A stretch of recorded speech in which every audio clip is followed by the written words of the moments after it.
Welcome to Pilates Teacher's Manual, your guide to becoming a great Pilates teacher. I'm Olivia, and I'll be your host.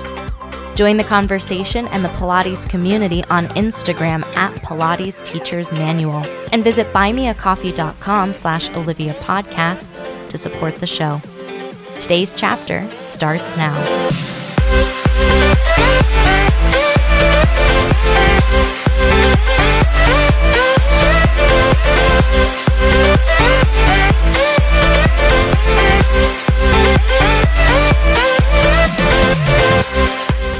Hello, everybody. Welcome back to the podcast. I am super excited to be on today with Raphael Bender of Breathe Education in Australia. You've heard me talk about Breathe before, so I'm so excited to have him on the show. He's pretty amazing, as you would guess. He has a master's in clinical exercise physiology, a bachelor's in exercise and sports science. In addition to being a Pilates teacher, he also hosts Pilates Elephants podcast, which you've heard me rave about. And he just wrote a book called Strengthen the Person, Not Just the Body Part, which I am really thrilled to be able to hear more about from him. So thank you so much for taking time out of your busy day to hang out with me, Raph. Thanks. It's great to be here, Olivia. Thanks for inviting me on. Of course. First thing I always love to hear is, how did you get involved in the wild world of Pilates? Well, I came to Pilates when I was in my mid-30s, I think.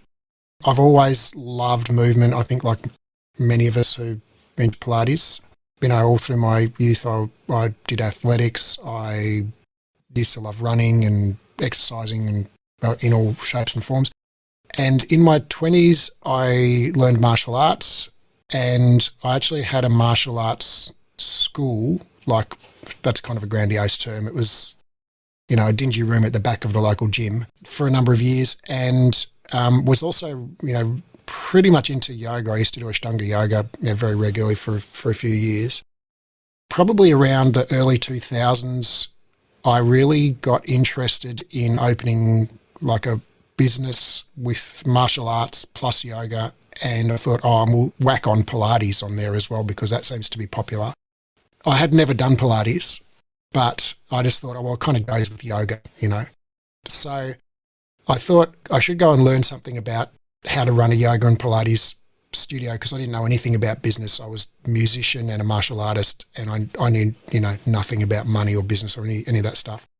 And so there was a club in the same city, I was in Sydney, Australia at the time, called Elixir Health Club. That was really groundbreaking, and it was basically kind of like a high-class gym, a high-class health club, white towels and all of that stuff. But they didn't have any of the normal group exercise things that you would expect in a gym, like spin or aerobics or any of that kind of stuff. They just had yoga and Pilates. And they had group reformer, and they had, I think, 20 or so reformers in one space, and also a yoga space. It was in the very heart of Sydney CBD, which is, Sydney is a massive metropolis. It must have been like 5 million population. It's a pretty big city. So this was like right in the middle of the CBD, like right next to the financial district. And so I was like, I'm going to go and check out this place and see what they're all about. So I bought a membership and went and just hang out there. And because I was teaching martial arts in the evenings, I basically had all day, every day free. And so I would just go and indulge in exercise for like 4 hours a day. So I was just there stretching and working out and, all of that stuff all day. And so I was in there in the off-peak periods. And so I just got chatting with this cool guy I met there one time. We were both having a stretch and, just said hi and started chatting. It turned out he was one of the owners. He offered me a job. And he said, do you want to come and work with me? And I said, doing what? And he said, I don't know, but we'll find you something. So I started working there, and, like I said, I was a musician. I knew how to play the bass guitar. I knew how to teach Kung Fu, I knew how to practice yoga a little bit, but I wasn't a yoga teacher, and I didn't know anything about how to run a business or a health club or any of that sort of stuff. And I'd never done a Pilates class. And so he put me on the sales team. He said, you can sell memberships. I'm like, I don't know how to do that. He was like, don't worry, I'll teach you. So he started teaching me how to sell memberships to a health club, and part of that was you had to learn all about the product. And so, I started doing Pilates classes and there was a group reformer, and I continued to do yoga there. It was awesome. They had some great teachers, and fast forward a few months, I'm on the sales team, I'm enjoying my work. I'm like, oh, this is great. I'm learning all the business secrets of how to run a health club. And I had become friends with I've become friends with quite a few of the people there, but one of my closest friends there was the person who was responsible for running the Pilates teacher training, and was Stop Pilates. They did Stop Pilates teacher training, and my friend, basically we were having a coffee in the park across the road one day, and she said, look, I'm kind of stuck this weekend. I've got kind of this course that we're running that we only had the minimum number of participants to go ahead, but I made the call to go ahead, but now someone's pulled out and I've got less than the minimum number of people in the course. So I'm going to look bad. Would you do me a solid favour and just show up and be a person with a heartbeat in the room for this course? I'm like, oh, fuck's sake. Like, that's the last thing I want to do on my weekend, And she was like, no, go on, please. And I'm like, oh, you owe me big time for this. And so I sort of dragged my heels to this training, rolling my eyes the whole time and thinking, of all the things I'd rather be doing. Within like an hour of the training starting, I was like, oh, this is awesome. This is amazing. And it just really grabbed me from right from the start. Like, I loved the precision, I loved the anatomy, I loved the attention to detail and all of those things that I think so many of us are drawn to in Pilates. And it really grabbed me in, and it was like, I don't know if it was like a religious experience. I don't think it was, but it was just like, oh, this is so cool. Like, this is just so awesome. Where, how did I not know about this? And so basically I did the teacher training, and it was so fortunate there. I was working as a salesperson. I eventually became sales manager and a club manager, and I managed a few clubs and sales teams and stuff there. But the whole time I was studying Pilates, and so I did all of the Stop Pilates certification. Then when we fast forward a few more years, my wife Julie and I decided to move back to Melbourne in 2005-6, because we wanted to have a baby, and most of our family's in Melbourne here, Melbourne is maybe another major city here in Australia. It's maybe 1,000 kilometres, so 600 miles away from Sydney. And so we decided to move back to Melbourne, and we thought, oh, well, we can open our studio, because there's nowhere like Elixir in Melbourne.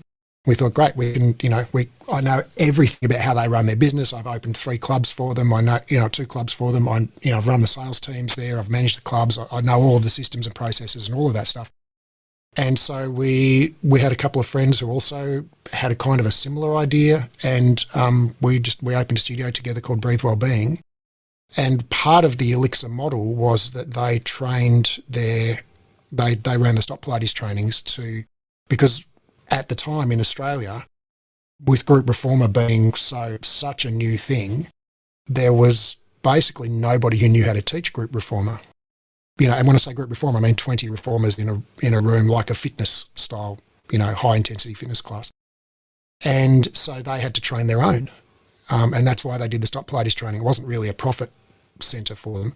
And so we thought, okay, well, if we're going to have the same model with 20 reformers in a room, we need to train our own instructors. So I ended up going across to Canada, to Ontario, did the Stop Pilates instructor trainer certification. I went across there 4 or 5 times. I did the full certification. I did mat reformer, Cadillac chairs and barrels, injuries and special populations, the whole instructor certification thing. And that was over a couple of years. And in 2009, we started being a licensed training centre for Stop Pilates. And it was myself and a couple of other people teaching the courses. And at that point, we were we were literally the only group reformer studio in Melbourne, and the only Stop Pilates licensed training centre in Australia. There was one woman in Sydney who was kind of just a one-person operation. She used to teach a couple of people every year, but we were basically the only sizable business doing it.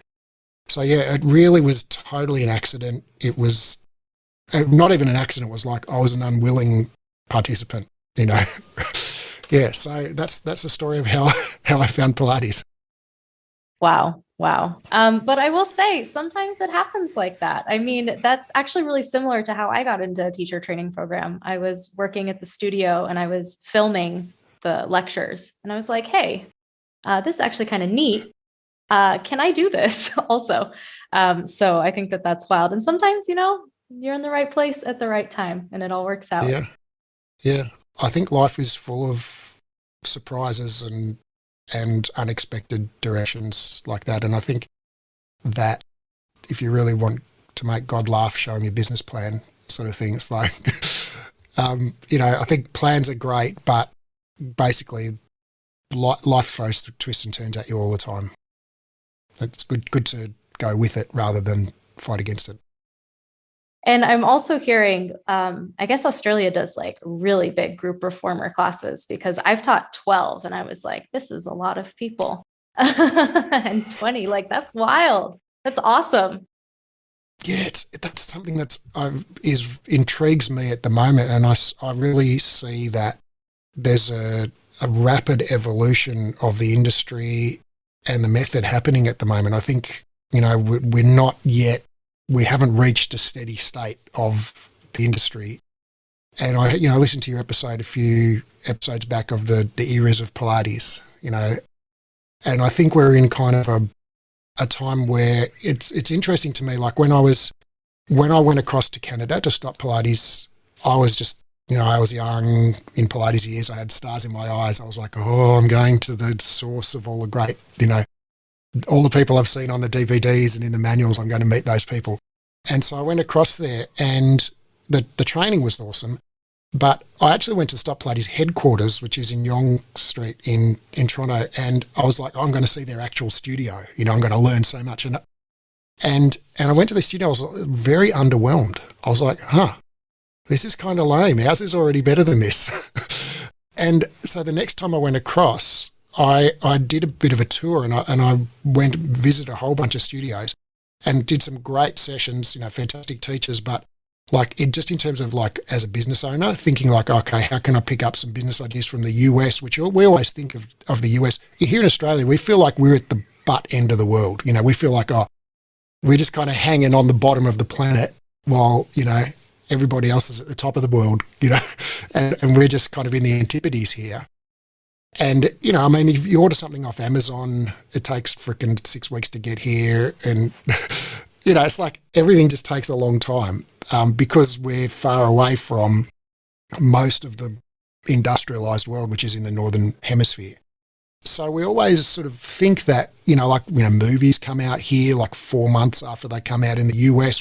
You know, everything's just like late here. You know, because it feels like we're on the frontiers in the Wild West or something. Not really in the Wild West, but it feels like we're, you know, a long way from the epicenter of the world and in the Pilates world as well. And so I was expecting like these great revelations of like, oh, these amazing businesses, I'd learned so much. And I went along and honestly, I was like, we're actually ahead.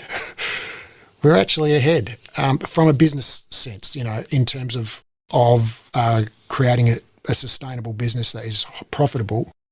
Yeah, and so that continues to be the case. And now I must have been to the US like 20 times in the last decade, and I'm, you know, very confident in saying that I think the Australian Pilates industry is probably 5 to 10 years ahead of the US industry commercially, and that the absolute norm in Australia is 12 to 15 reformers in a room.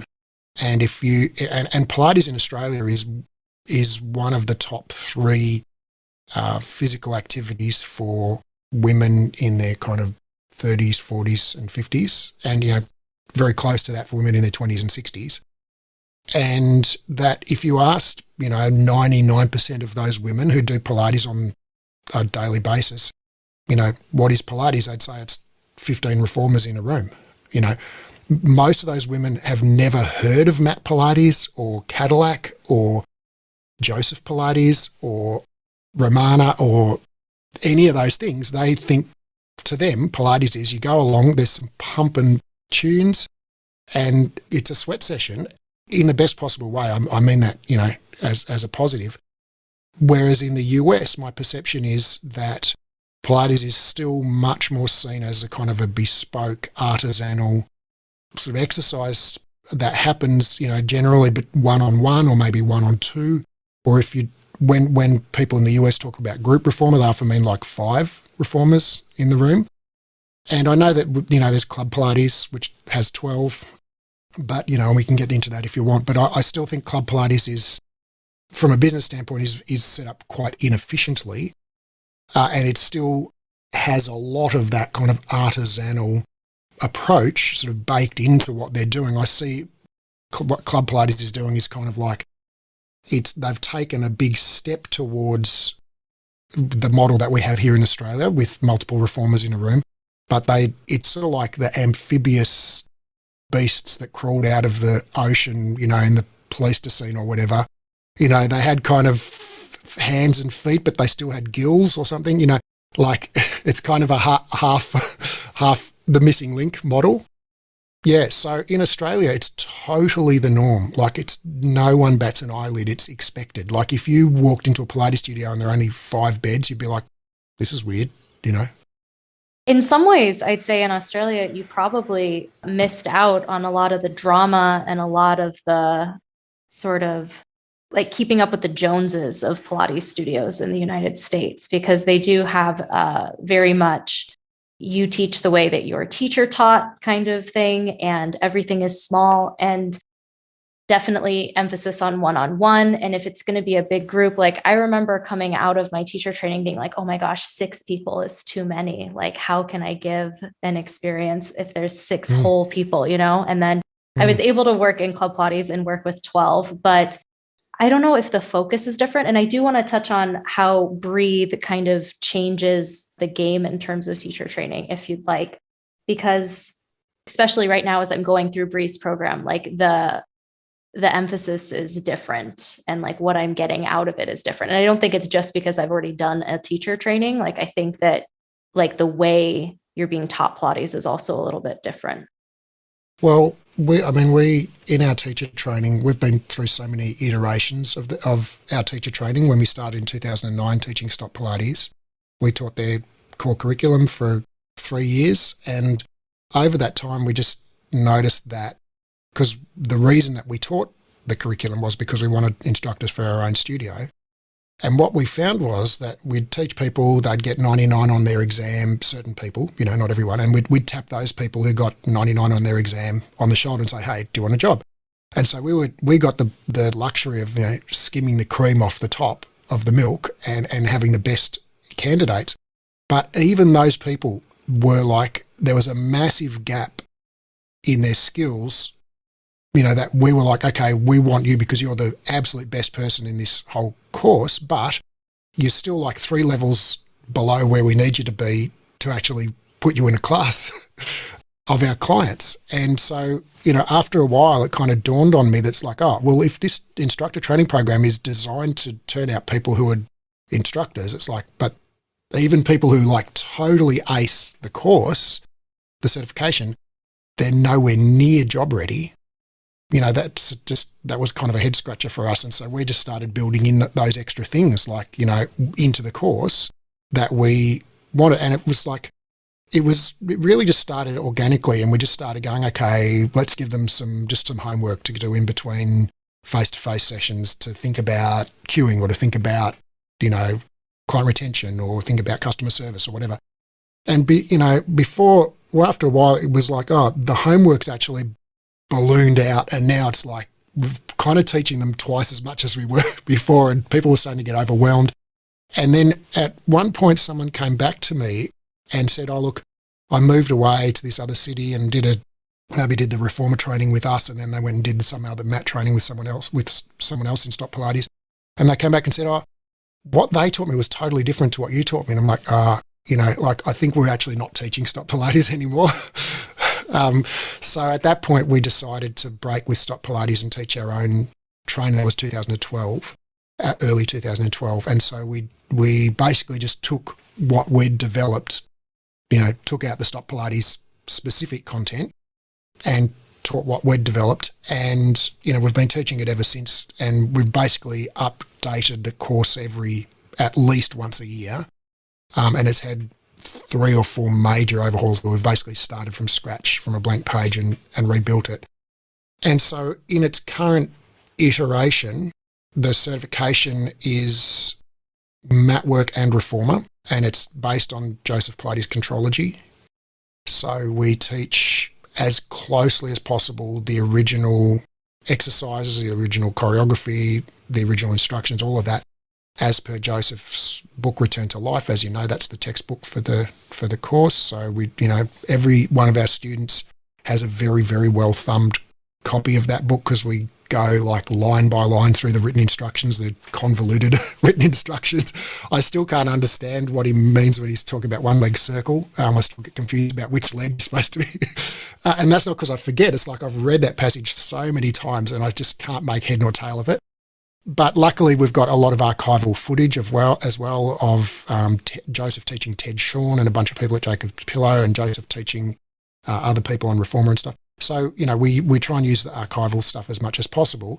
So we're teaching students the original Contrology method, and at the same time, we're teaching people group fitness-based, so what we'd call, I think most people would call like a flow style class, which is really totally not classical or contemporary. It's just a fitness base, planks and flying splits and all kinds of, fun biceps curls or whatever on the reformer and on the mat. And so just like making up stuff or looking on YouTube and going, oh, that's a cool exercise, I'm going to give that one a go, and teaching in groups. And because in Australia, that is like 95% of the job opportunities is teaching in that.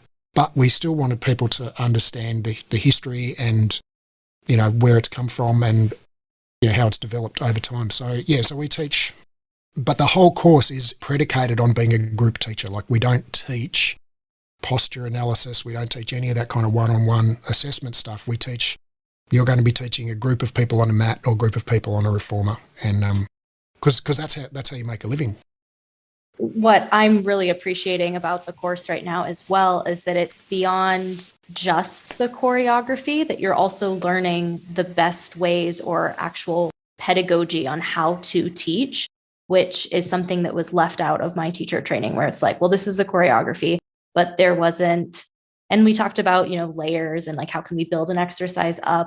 But in terms of like, what is the best way to get your student to remember the exercise or to actually learn the exercise and be able to have choices or to feel like they have agency in this thing? And so I really appreciate, and especially as someone who has taught group classes for several years, that's as important as the choreography of the exercise you're teaching. It's also being a person in the room with another person. So that's what I'm really loving from it currently. But again, I'm only like 2 modules in. I'm sure there's more stuff to love. Well, module 3 is one of my favorites. It's pregnancy and beginners. And then module 4 is injuries, and module 5 is finding your voice as an instructor. But I mean, you're all over all of that stuff already. So I'd be interested in your feedback once you go through it. I mean, I'm loving it. And another thing that we've been talking all about silver linings of COVID, and this is really one of them, is that when I had first heard about Breathe Education and the work that you were doing, I was like, oh man, that's so cool. And over there. So not really my issue. And so the fact that it's online is kind of amazing. And we know that online works. Anyone who is teaching Pilates knows that we can teach online and be extremely effective teachers. But the fact that you can also do your training online is kind of amazing. Like, the amount of touch points that you have in this course is incredible. Like, I'm meeting people almost every other day and working on the course, whereas in my first teacher training, it was modules. We met once a month and then didn't see each other for 4 weeks. So you really do get that distributed practice, and that you can do a little bit, and that leads to greater gains in the long run. So love that also. So tell me, as someone who's taught martial arts, not yoga, but has experience in yoga, and now teaches Pilates teachers, how has your teaching changed over the course of your adventure? Oh, just massively. When I first started teaching Pilates in 2004, I was a Stott Pilates robot, and by which I mean like I basically just would recite the manual, at you. Inhale to prepare, gently contract your transversus abdominis to stabilize, blah, blah, blah, blah, blah. So, and I think probably a lot of us can identify with that phase. And so I for the first few years I taught, I was very much into cueing individual muscles. I was great at, I thought I was great at teaching people how to engage their transversus abdominis, their lumbar multifidus, and segmentally stabilize their lumbar spine or pelvis. Or, I did a whole bunch of courses on how to palpate sacroiliac joint motion and, like so much anatomical, biomechanical detail. This was like the early 2000s, bear in mind. So it was like this was kind of the cutting edge of biomechanics in those days. Yeah, so that was, you would have got basically an anatomy textbook thrown at you every time you came into my class. Then just kind of over the 2000 and early 2010s, 2011, 2014, somewhere in between there, I gradually became aware of this kind of different body of research around, as I went back to university when I was in my mid-40s in 2013, I think, and just became aware of the broader research in motor learning, in strength and conditioning, in pedagogy, and in pain science, and started independently reading that stuff and going, hold on, this is quite different to what I'm teaching. And for a while, I was just like sort of uncomfortably coexisting in those two worlds. So like when I was thinking science, of like, okay, I've got my science hat on now. So now it's, and then I was teaching Pilates. I'm like, okay, I'm doing all the stuff I said not to do in my essay that I just submitted for university, but, not listening. And then at some point I was like, no, this is crazy. Like it's this, Pilates is not a special case. It's still movement. So the critical thinking that I'm applying to movement when I'm doing, quote, exercise and sports science, it's like, well, Pilates is still part of that realm. And so I just kind of had to acknowledge that Pilates wasn't a special case where we do things differently than what science has shown to be most effective.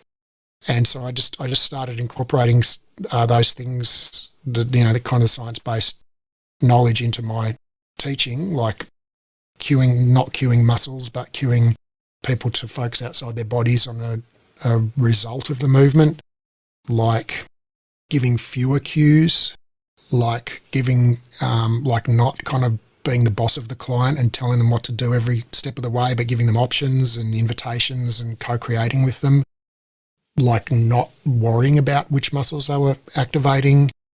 So now, I don't teach Pilates on a daily basis anymore, but when I do take, rare sort of private clients, or when I teach my wife, for example, my cueing is like uber minimalist. Really, I'm just like, okay, push the carriage out. You're doing awesome. Keep going. Like that's that's about the level of that. And yeah, so I think as I've learned more and more, I've cued less and less.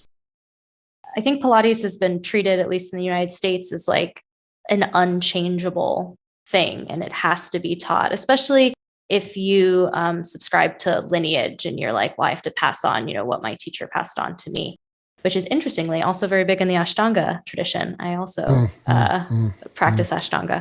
And it's wild when you're talking about coexisting in these two spaces that Pilates does kind of set itself up to be an exception and to be like, oh, well, all of our teachers know all the muscles, so they're good teachers, even though that's not really helpful. And I'm actually kind of glad that I hadn't done Pilates before I did Pilates teacher training, because it's kind of, I don't know if alienating is the right word, but it's like this teacher has all of this knowledge and you just don't understand because you don't know where your multifidus is. And I'm like, oh no.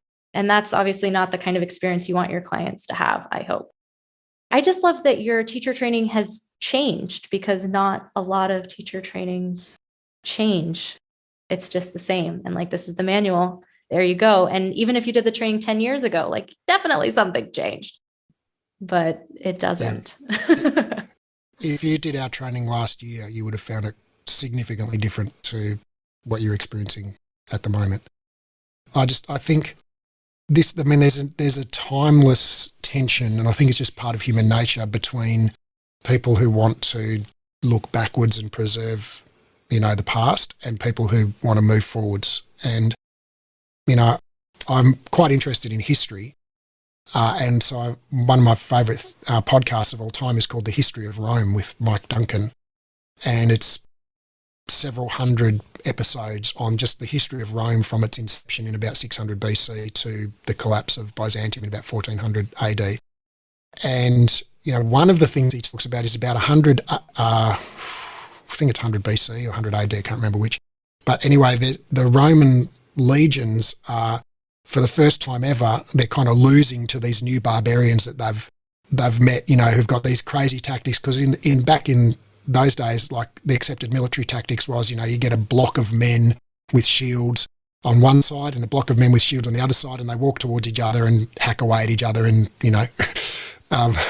one side wins. But these barbarians basically hid in the woods and shot arrows at them, and so their tactics didn't work, because the barbarians wouldn't engage in that kind of ritualistic, way that they had done. And so for the first time, the Roman legions got, basically handed their hat on and they were humiliated. And so this young kind of upstart general called Marius, developed a whole new set of tactics. They moved from, I think, phalanxes to maniples, or vice versa, I can't remember. But anyway, basically this whole sort of new school set of tactics. And he was violently resisted by the established people in power, even though he was winning battle after battle after battle with his new tactics, and they were losing battle after battle after battle with their tactics. And it was basically, 10 years of politicking and struggle and strife, and eventually they adopted his tactics, and then Rome, flourished and started kicking all the barbarians' butts and, taking over the world again. But it's like, even in like 100 BC or 100 AD, I can't remember which, but it was like the new school versus the old school battle. It was like contemporary versus classical. It's just human nature. And I think I want to be on the side of Marius. I want to be on the side of people who are not wedded to doing it a certain way, but who are just interested in doing it the whatever way is best. I think that was like a fundamental inflection point for me, is because I was originally of that mentality of like, oh, well, this is the way I learned it in my Stop Pilates training, and so the manual is like the 10 Commandments, and and so I would just refer to the manual for the answer to everything. And then at one point I realised, like, I don't have to define myself by saying I do it according to Stop Pilates. I can just define myself by saying I just, when I'm wrong, I change my mind, and then I'm right. Like, you don't have to, because I felt really bad. Like, this was what I was trying to explain before, like this kind of internal conflict where I was learning one way at university and reading science or whatever, and then I was kind of doing something different when teaching Pilates. And I felt that tension, and I felt, disquieted about it. But it was kind of like, I felt like it was kind of part of my identity. Like, I'd invested all these years in becoming a Pilates instructor, and countless tens of thousands of dollars, going to Canada a bunch of times, opening a studio and developing a reputation as somebody who's, really good at teaching multifidus activation and all of that stuff. And I felt like, well, I can't like just let, that's kind of my professional identity. And I realized it's like, yeah, I can just let go of that. Like, I can just be like, oh yeah, okay, that was really good, and now I've learned something even better, so I'm just going to do the better thing. And it was so liberating to take that attitude of, oh, I don't have to be locked into something. I can just change. And I was like, oh, all of a sudden that weight just like evaporated in a puff of smoke for me. And I was like, oh, I felt so free. It was such a wonderful, liberating experience. And ever since then, I've really made an effort. I mean, it's so hard. It's so easy as a human to identify with the content of what you're teaching. So I really make an effort to not invest my identity in we do it this way. Like at the moment, the current best science is, like I mentioned before, when we cue to use cues that promote an external focus of attention. So you're just focusing attention on the mat or the footbar or the carriage or the straps or whatever outside your body. That's a result of the movement. So the movement of the straps, make the straps move smoothly, make the carriage move silently, push the mat into the floor, whatever it might be. And so that's what we teach. But I don't see myself as an advocate of external cueing. I see myself as an advocate of whatever current science, indicates is the best practice. And if next year's, a new meta-analysis comes out and says external cueing is actually not the best way, there's this other thing, I will just let go of it like that. And I'll be like, oh yeah, great. Okay, let go of external cueing. So I think that's such a liberating thing. And I totally see the value. Like I said, I've practiced traditional martial arts. I've practiced Ashtanga yoga. I understand the value of tradition. And, I love the idea of, I saw the Shaolin Temple in China where Kung Fu was born. There's a courtyard there with depressions in the stone that are several inches deep, foot-shaped depressions in the stone, like the Arthur Murray Dance School steps, instructions, right? Where hundreds of generations of Shaolin monks have practiced their exact same form, moving through the different, movements. And over, 500 years, they've worn, depressions in the stone. And I think that gives me shivers when I think about it, It's amazing. And so I think there's a lot of value in tradition. I don't want to disparage anybody who teaches from through a traditional lens, but I think that we need to be clear that the value of tradition stops when we're discussing questions about how does the world work, empirical questions like, is cueing individual muscles the most effective way for humans to learn movement skills? No, it's not.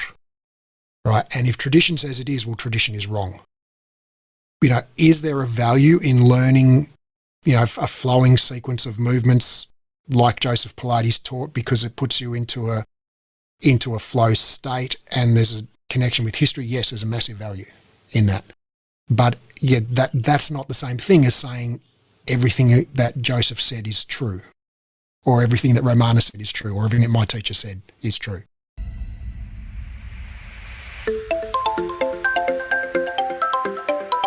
Hi there. I hope you're enjoying today's chapter so far. There's great stuff coming up after the break too. Be sure to subscribe wherever you're listening and visit buymeacoffee.com/Olivia Podcasts to support the show. There you can make a one-time donation or become a member for as little as $5 a month. Membership comes with some awesome perks, including a shout-out in the next episode, a monthly newsletter, a monthly Zoom call with me, and more. You can also visit links.oliviabioni.com/affiliates to check out some sweet deals on products I use and love. Now back to the show.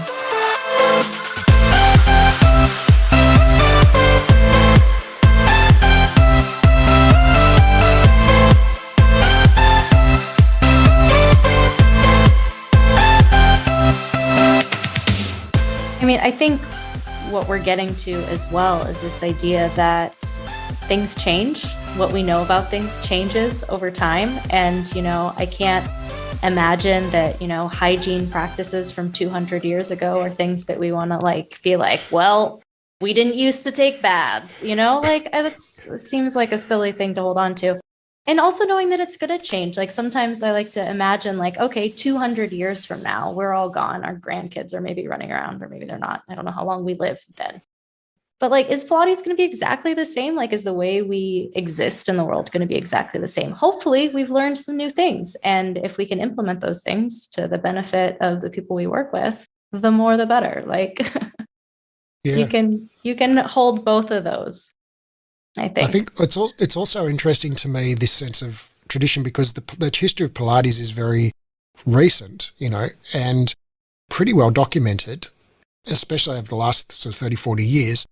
And having a daughter now who's 14 has given me some insight into this as well. Like, she sees movies that were made, my 14-year-old daughter, born in 2006, she sees movies that were made before 2000 as, quote, vintage, So all of the movies that to me, a vintage movie is like an old sort of Humphrey Bogart movie or something in black and white, whereas to her, like all of the movies that I think of as modern, like Alien or something, that's a vintage movie, to my daughter. Or The Matrix. She's like, oh, it's so quaint, vintage, effect. So retro. And to her, like, the way things are now is the way they always have been, right? She sees it like pre-2006 as like 1000 BC. And so I think it was the same for me when I was growing up in the Stop Pilates world. Like, I was given the Stop Pilates manuals with Moira in them, talking about transverse abdominis, etc. And to me, that was like, okay, that's Pilates. But I didn't realise that those were only written in 2001 or something, right? And that cueing transversus abdominis, etc., was something that only came into Pilates at that time, right? That in the 1980s, that wasn't a thing, right? And that a lot of the things that came in, that also, like the whole dancer aesthetic, like reach and long and lean and graceful and all of these things, they came in. They weren't part of Joseph's original Pilates, They were brought in by Romana and a lot of those sort of elders who were all dancers. Joseph wasn't a dancer. His movement was herky-jerky, clunky, 19th century medical gymnastics, style movement. And, so a lot of the things that we think of, and even stuff like the principles of Pilates, flowing movement, concentration, control, blah, blah, blah, they weren't made up by Joseph. They were introduced by other people after Joseph was dead.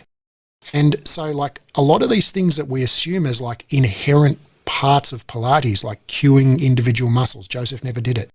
The powerhouse, the core, the principles of Pilates, none of that came from Joseph Pilates. They were all added by people at various points along the way. But now we're handed this in our teacher training, and there's a manual and it says, here's the things we do. And we think, oh, that's just like the stone tablets from Mount Sinai. But it's not. It's just a pamphlet someone made up 10 years ago, And I mean, I also think in terms of like where Pilates came from, I was talking with another teacher, and this idea that like there's rowing exercises in the Reformer, and no Pilates teacher is like, well, Joseph Pilates invented boats. Like obviously like rowing existed. These ideas existed. Nothing happens in a vacuum. And that goes for us now as well. Totally. It would be cool if Joseph Pilates invented boats, but like, how would he have gotten here? I can imagine some kind of boat with springs and moving platform on it or something. That V-shaped so that you can't sleep comfortably. Damn, Joe. Just let us sleep. The boatnasium. Yes. So maybe this is a silly question because you have an entire teacher training course, but what advice do you have for new teachers? What do you see coming out of teacher training? Maybe even for yourself when you came out of teacher training? Well, I think for new teachers, my advice is focus on the client, more on the client, less on yourself. I think when you're a young teacher, and when I say young, I mean young in Pilates years, like you're recently certified, it's real seductive because you've been focusing on learning, memorizing all the exercises and the breath patterns and the springs and the choreography and the cues and all of the stuff. And so it's real easy to get seduced into thinking like, okay, that's what's important, but it's not. The thing that separates teachers who have, full sessions and clients lined up around the block from teachers who don't is not superior memorization of all the muscles, cues, exercises, or blah, blah, blah. It's connection with their clients. It's, leaving their clients feeling good, mentally, physically, and emotionally. It's following up with people outside class times and going, hey, I was thinking about you. Would you like to try this other thing next time we get together? Or, it's There's the focus on the clients that is actually where you should be focusing. And honestly, I mean, I know so many great teachers who teach just the same 15 exercises with everyone, right? And not complicated exercises. I'm talking just footwork, lunges, 100, just the basic exercises. And that's not why clients come to them. They don't go, oh, I love going to such and such because they always teach me footwork. It's like the clients don't even care about that. The clients love going to those people because of the way that they make them feel seen and heard and valued, the way they, motivate and coach them and affirm them and build them and stretch them, figuratively as well as, literally. It's like it's all of that interpersonal stuff that happens when you focus on the client and think like, okay, why is this person here? Why are they paying me money to do this? Well, because they want to get out of pain, or they want to stop thinking about their monkey mind for an hour, or because they want to feel stronger, or because they want to, whatever it is that the client wants. It's like, well, focus on that, focus on that. And don't worry if you cue the freaking exercise wrong. The client won't know. The Pilates police aren't watching you. No one cares. Like literally, it's okay. Just teach, like, think of, if you come out of a certification program and 500 exercises, when you say, like, quote, no, 500 exercises, like you probably only really know 10 or 20 exercises that you could teach with your eyes closed and both hands tied behind your back. Just teach those. Just teach those ones. Teach the exercises that you're like, I could teach that standing on my head. Well, just throw out all the others. Just teach the ones that you're really, really confident, so that you're not worrying about, how do I cue footwork, or how do I da-da-da. You're worrying about, how do I help this client overcome their self-limiting belief, or how do I encourage this person to work a little bit harder today, even though their energy is a bit low, or like think about those things. Don't think about which cues or which footbar setting. If you get the footbar setting wrong, no one cares. No one cares. I think this is a really great segue into your book, which I've had the pleasure of reading, because your book, Strengthen the Person, Not Just the Body Part, has a healthy bit of information on the exercise bit, but also looks at the entire person bit, which is even more than the exercise, because that happens even when they're not exercising. So can you share a little bit about your book and how that came to be?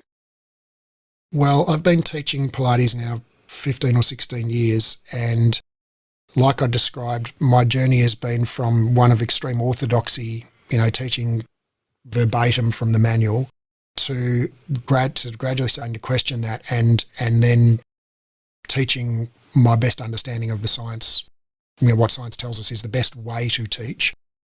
And I've, over the course of my college, I studied rehabilitation, exercise physiology, and so I developed a lot of interest in pain science and biomechanics and anatomy and helping people overcome injuries and chronic pain. And I've, gradually just developed this understanding that, after reading hundreds, possibly thousands of scientific papers, that the paradigm that specific exercises are helpful or harmful for specific conditions is the wrong question.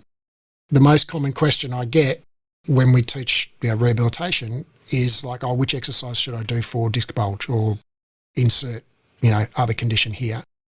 And really it's the wrong question.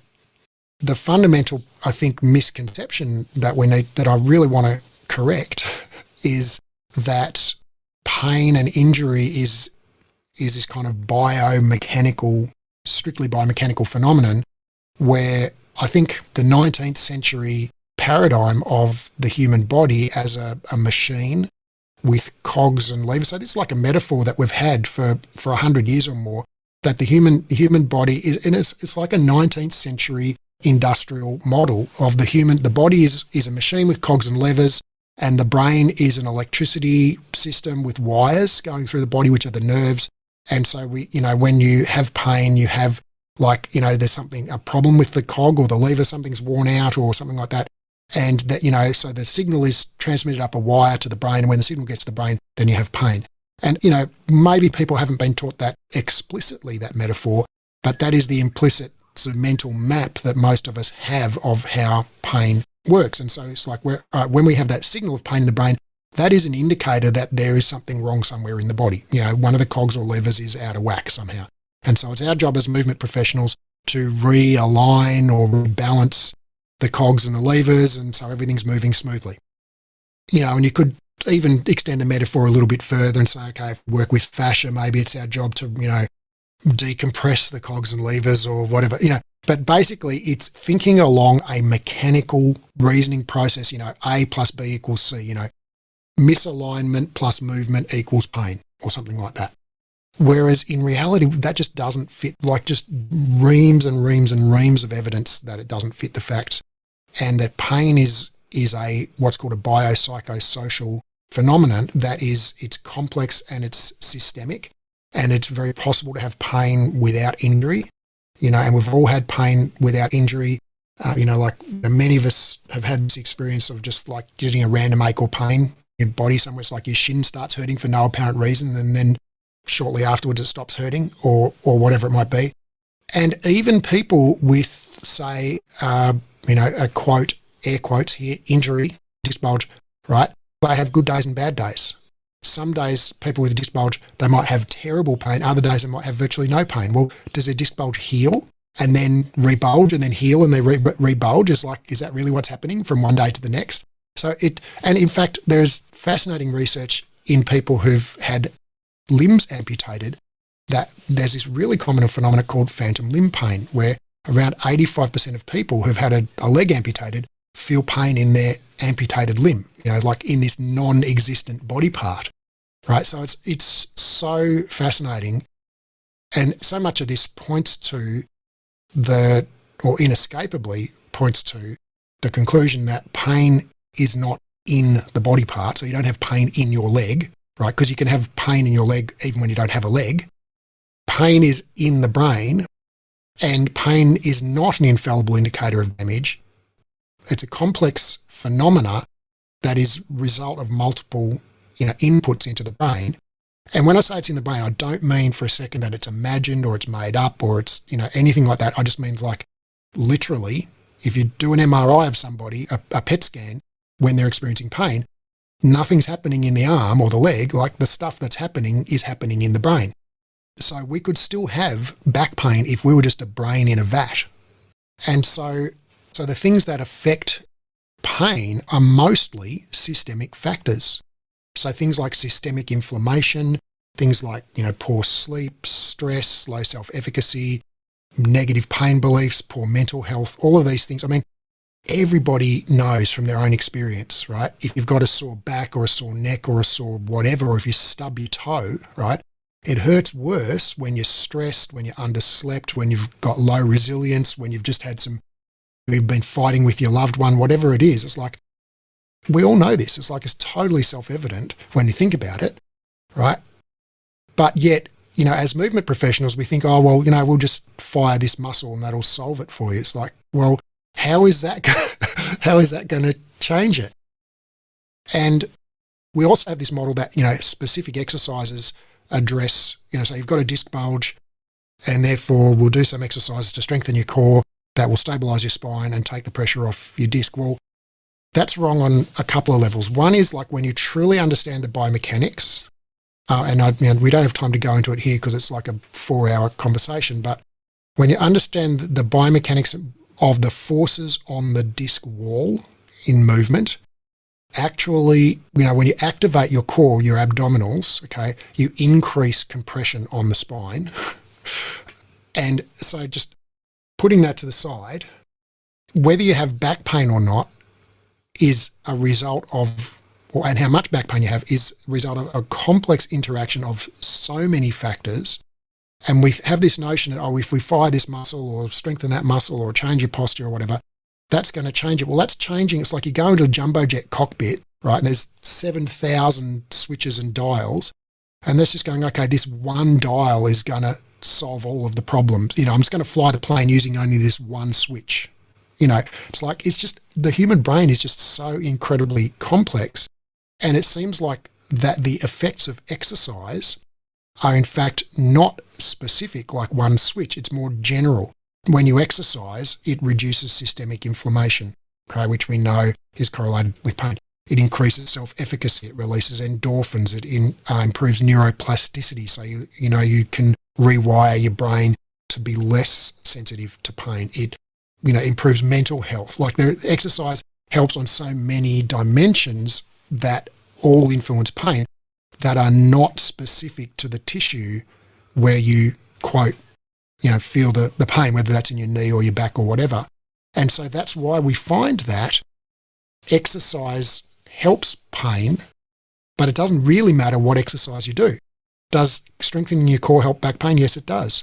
But so does strengthening your calf muscles, and so does going for a walk, and so does gardening, so does doing Tai Chi, and so does so basically anything you can think of helps. And that's because it seems that we're affecting pain on this more systemic level. And so the whole question of which exercise should I do for disc bulge or which exercise should I avoid for disc bulge, we can substitute for disc bulge like shoulder impingement or spondylolisthesis or arthritis or hip impingement or whatever, is the wrong question. And we're kind of focused on chasing pain around the body and focusing on the body part that's sore, and maybe if we're super sophisticated, we focus on the myofascial sling and whatever. But it's like, that's not where the answer is. We're looking in the wrong place. The answer is look at the whole human in front of you. And I really would like to change the conversation, the phrase that we use in Pilates of look at the body in front of you, to look at the human in front of you and work with the human in front of you. Because that person, they have thoughts, they have emotions, they have beliefs, they make meaning, they have expectations, and all of those things turn out to be relevant, more relevant to pain and injury rehabilitation than whether their VMO is firing when they do a squat, for example.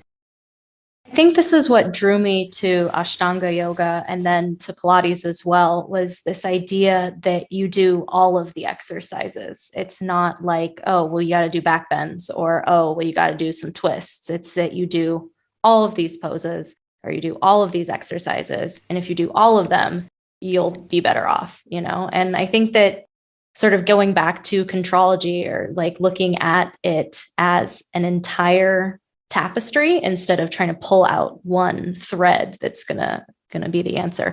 But I mean, I can understand the appeal. It would be nice. It would be like, oh, your back hurts? Do a back bend and then you're fine. Like, of course, that would be really nice, but that's not reality.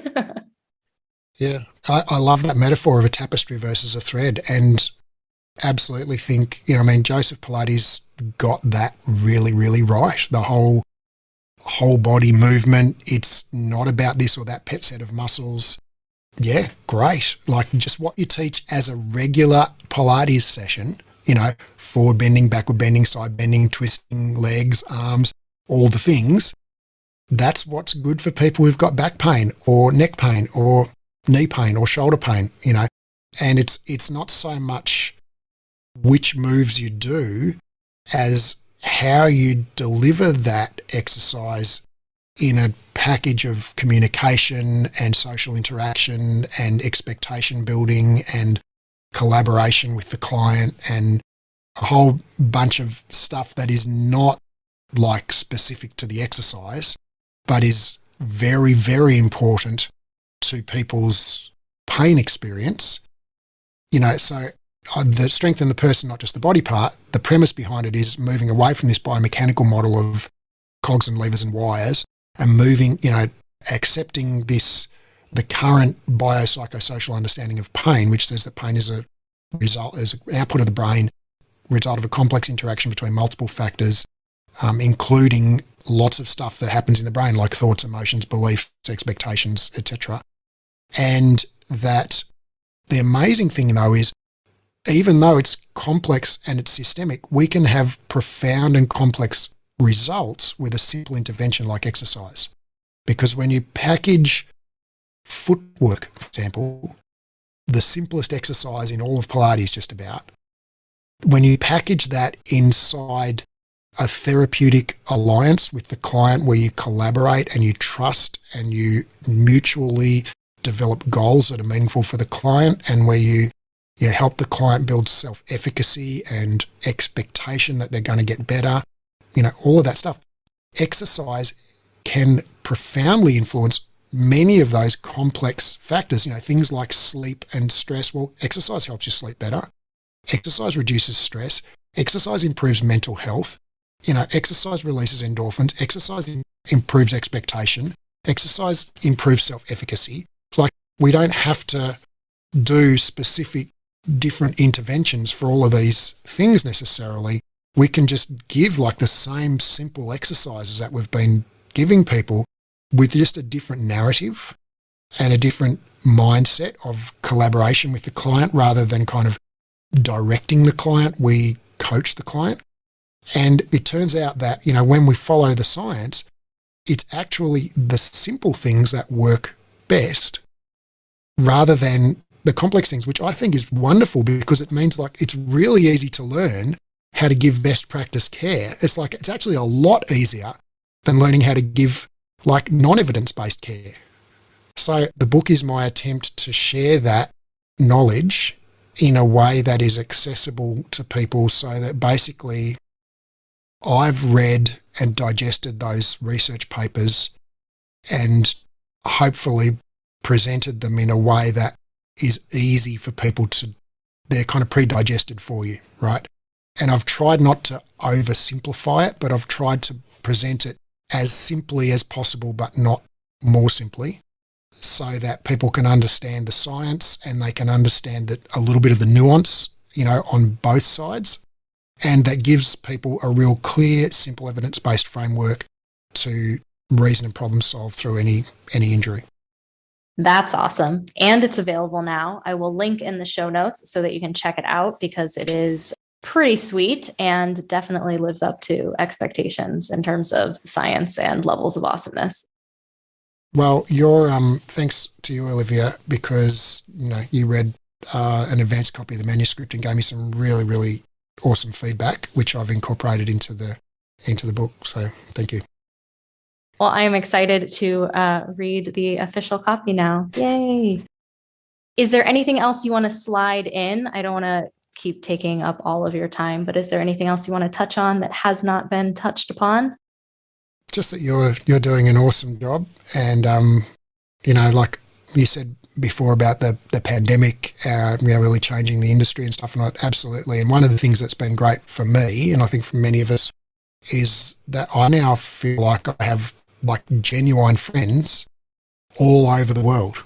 And a lot of the time I actually feel like I know people very well, but I don't even know what country they live in, and I think that's so wonderful now that we've all got social media, friends who aren't really friends, but I've actually developed friendships with people and professional connections with people all over the world, and you're one of them. And, I think I see that happening all over.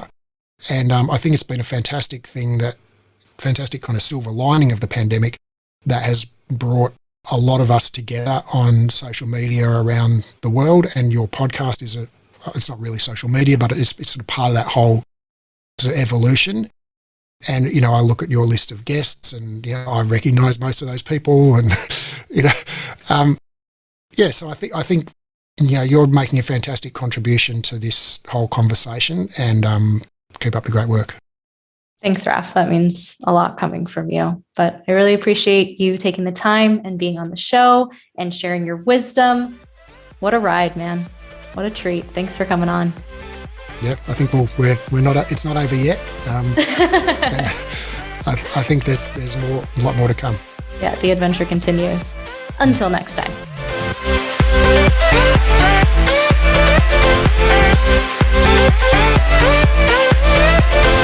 Thanks for listening to this week's chapter of Pilates Teacher's Manual, your guide to becoming a great Pilates teacher. Check out the podcast Instagram at Pilates Teacher's Manual, and be sure to subscribe wherever you listen. For more Pilates goodness, check out my other podcast, Pilates Student's Manual, available everywhere you listen to podcasts. The adventure continues. Until next time.